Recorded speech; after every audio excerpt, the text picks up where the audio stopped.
here we are. It is golden hour. There's the sun. Ooh, that's bright. Yeah. We are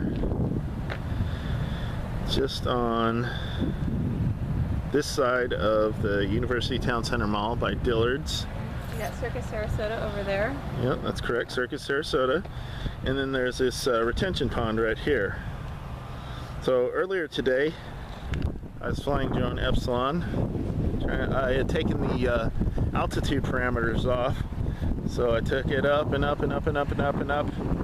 And when it got out of sight, the connection was lost. And so I didn't know where it was. I started frantically hitting the return to home button, trying to land, just anything I could do to get it to come back. And I started walking along this way because I couldn't see it, I couldn't hear it. Gina was squinting into the sun. And we finally did find it over here. I was over there looking. I was over here, so it might have finally got its connection back and honed in on the GPS. Yeah. And it landed just... Did it land on the pavement or on the grass? Yeah, actually over there in that gravel between the pavement and the grass. Wow. I saw you running back towards me with the drone. Yes. Going, it's here, it's here. Yes. No, I mean, just that laugh of relief, and that felt really good. What I should have done, what would have been sensible to do, would be maybe to take it back and just try somewhere else, since I had that kind of scare with it.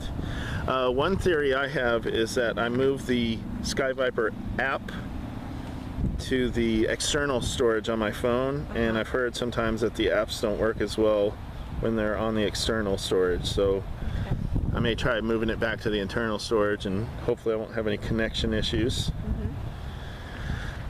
So not wanting to be daunted, I took her up again. We went up, and up. Here, yeah. Didn't go that high. I kind of started drifting it back a little bit this way, and then right over the water. Kind of by that black pipe coming out, or whatever. Yeah, right over there by that black pipe. It just kind of upended, like the power had been completely shut off, or the power just died or whatever, and it just kind of flipped into that water. We saw it splash. Yeah, we saw the splash. So we know that it hit So we know it's down here. And as you can see, you know, it's not very friendly kind of... It is murky city in there. Very murky. So you can see maybe 2 or 3 feet by the shoreline. There's a terrible smell over here. It sounds like sewage or something. Yeah.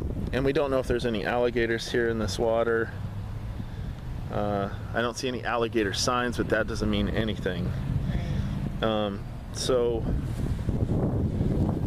I'm kind of amazed that it's a very lightweight drone, so I'm kind of amazed that it didn't just pop up to the surface and start to drift off. Yeah. And we might take a walk down that way just a little bit just to see, but at this point, Drone Epsilon is lost. We thought we might come back at this hour or even a little bit later because the sun's slower, and it was so bright even with our sunglasses. Just trying to see was quite a difficult task. So we just thought, well, we'll head back, later in the day. The good thing is we found we didn't find it yet. Drone Delta over at the Water Tower Park. So, I definitely have a working drone. Yeah. The sad part to me is losing the memory card. Even if we were to find it kind of drifted up by the shore here, if nothing else worked, it's possible the memory card, once it was dry, it might be able to pull some of the footage, or I don't know. Anyway, I'm not going to give up. I still have 2 working drones at home. 2 of them we found in other locations, Drone Beta and Drone Delta. Yeah. So, goodbye, Drone Epsilon. For now. I feel like we should sing something like something from the Titanic, or Near, Far.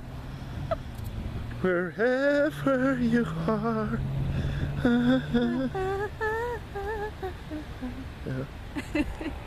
Anyway, this is Mike. This is Gina. Gina. And we're out of here.